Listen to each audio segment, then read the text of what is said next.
There's 80 tents, about 80 tents pitched along the Grand Canal in Dublin, and this is the number of people that have been camping along the canal. It's been growing now since the tents were moved from around the International Protection Office on Mount Street in Dublin city centre just last week. But it would appear that quite a number of them have now been pitched along the Grand Canal in Dublin. What is the solution to this, though? Like, has anybody thoughts, ideas? Surely this isn't an ideal situation by any means at all.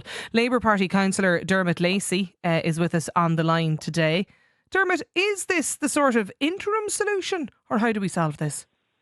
No, it's not a solution. It's not a solution for the people who are living in those awful conditions, and it's not a solution for the people who are living in the general, in the general area that are impacted by this. The solution is that the state starts to use the properties that the state currently owns to house people.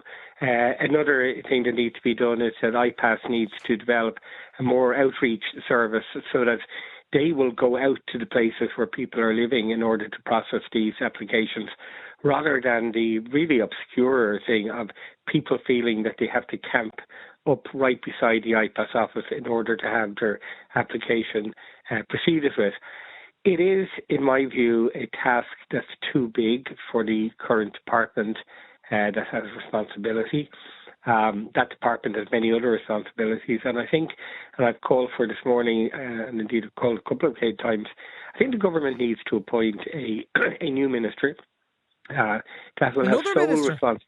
No, if you just listen, let me finish sentence. I think there needs to be a minister who's given a short-term authority and brief to deal with this particular issue. And, I'm not going to start naming people who I think the Taoiseach should appoint, but there are a number of very senior in particular former Fine Gael ministers who are sitting on the back benches, who I think would have the stature and the capacity to take this on, if you want, a last act of public service before they retire from the Dáil, that will allow Minister O'Gorman's department to get on with the other things in this brief and will give a sole focus to, as I said, a temporary minister. Call him a minister, call him a czar, call him a chief, call him a leader. I don't really care what they're called, but somebody with authority needs to be appointed to grab this issue by the neck. But sorry, Dermot, is Roderick O'Gorman not the Minister for Integration? I think the problem is that, and this is no disrespect to Roderick O'Gorman, who I think is a very, honourable individual. He's minister for about 10 different titles. I mean, somebody on another station told me the other day they couldn't even print all the names in his department's title on the screen under his name. He has to do other jobs. And his department is one of the newest departments in the state. It's the smallest department in the state. And the minister, like all other ministers, has a range of brief. That's why I think somebody of stature needs to be appointed on a very short-term basis and given the authority by Cabinet to deal with this issue. We can't, allow a situation in which people are living in appalling conditions and the local community surrounding those people are living with the results of those appalling conditions. We're a modern, progressive country. We can do better. The premises are there. Within a couple of 100 yards of the canal, we have the old former Baggot Street Hospital lying empty for 10 years now as the HSE has allowed it to deteriorate. Why can that not be repurposed? Why can't, Aldborough House on the north side of the city, it's privately owned, but it's been lying derelict for 20 or 30 years, be refurbished to tackle this problem? There are army barracks. Would it tackle it, though? Like, would it tackle it when you think that there's, among 1,700 people currently looking for international protection at the moment, isn't it, without accommodation? Like, if there's 80 different tents pitched. Yeah. We have to start, Andre, tackling the problem. Every journey starts with the first step. Yeah, okay. It's a fair point, Dermot. I'm not saying I have all the answers, and I don't have all the... No, but I we want to be solutions focused, and I'd like to hear from listeners today, because it isn't ideal for anybody.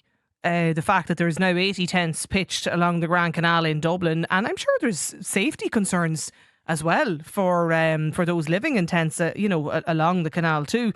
Let me bring in Michael Finlay, if you don't mind, Dermot, for a moment. But stay with us. Michael is from the Punnet on Lower Mount Street. Michael, you're a business owner in the area. Like, what solutions do you think the government needs to look at? Good afternoon, Andrea. Well, first and foremost, I think the solution that's been put forward thus far really doesn't cut the mustard. And people in the area, while they were relieved to have the operation undertaken on Wednesday to have the tents removed, we are concerned that really there was no forward planning from there, and they just seem to have shifted the problem from one area to the next. It's literally 100 metres down the road along the Grand Canal now. So the way I look at it is it's simply a numbers game, as you alluded to yourself. Even if we repurpose different properties around the country, I don't think we can sustain the numbers coming through. So somebody needs to get a hold of the situation and, get a solution that's fair for both people living in the area and the people in the tents, because as it stands, it feels like there's they're neglecting their duty of care for both the residents in the area and the migrants in the tents. So as your previous caller, I don't pretend to have the solution. No, but, I don't. Just would appear nobody does, though. And I don't say that to make light of any of the work that is being done. But like moving people last week from Mount Street in Dublin, not even a kilometre, maybe a kilometre up the road to the Grand Canal. It just. And that was the issue. We were very happy that it had taken place, but there was a concern within the residents and the local businesses that what was going to happen after this. And the problem is there has been absolutely zero communication from the minister or from any of the government agencies that should be looking after this. And it's no good for the residents and it's no good for the men in the tents.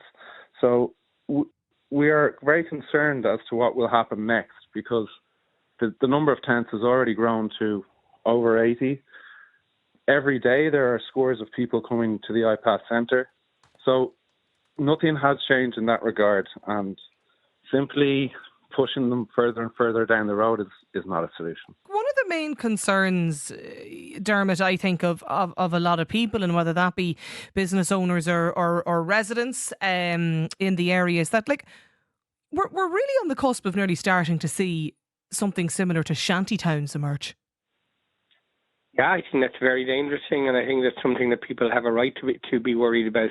But all of this highlights the lack of joined-up thinking in a whole range of government services and state bodies. In a modern, progressive, rational country, responding to this would be a matter for local government.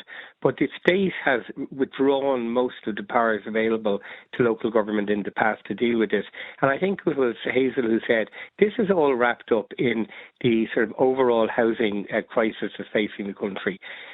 We need to take these issues as a matter of urgency, or there will be the development of far worse protesters and campaigners in Irish society than we've seen in the past. I don't want to see that happen.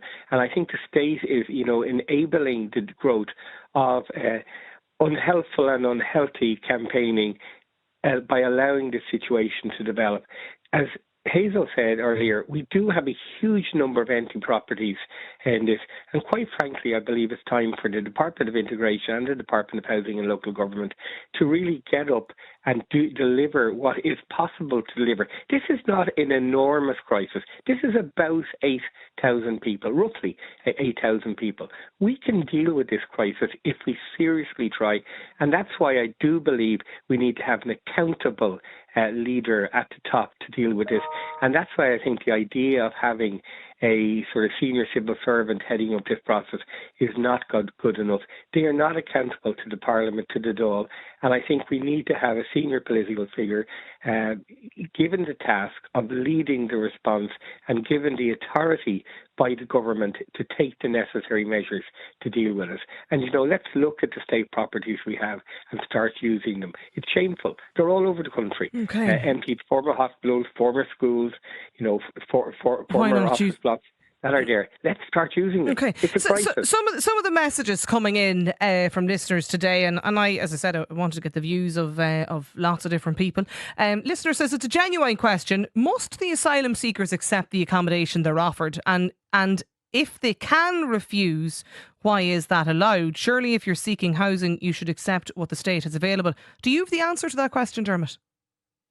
I don't, but I would apply the same rule as applies to local authority housing. In local authority housing, you get 3 offers. And if you don't accept the third one, certainly in Dublin City Council, you go further down the list. Yeah, I mean, look, I'm not trying to get 5-star accommodation for everybody. I'm trying to see ordinary human beings who are fleeing far worse situations in their home countries to be accommodated in a reasonable and fair manner. That's not too much to ask in one of the richest countries in the world. Listener says, easy, just start deporting failed applicants. Perhaps that might free up some spaces. Another texter, there's 80 tents in Dublin. It's an absolute laugh. I'm Italian. We now have shanty towns around our cities. We've had illegal immigration for years and I know firsthand how bad this can get. Minister O'Gorman will solve nothing from Leinster House. This is an EU issue that needs to be solved at source, from the shores where immigrants are effectively being tracked into Europe, just according to one listener there today. Maeve has got in touch. She says Dublin is full of empty buildings, including Bagot Street Hospital. There is no shortage of accommodation. Also, what about all of the prospective accommodation around the country that has been purposely burnt down? Nobody has mentioned that yet, according to Maeve. Keep your thoughts coming into us. 087 1400 106 is the number.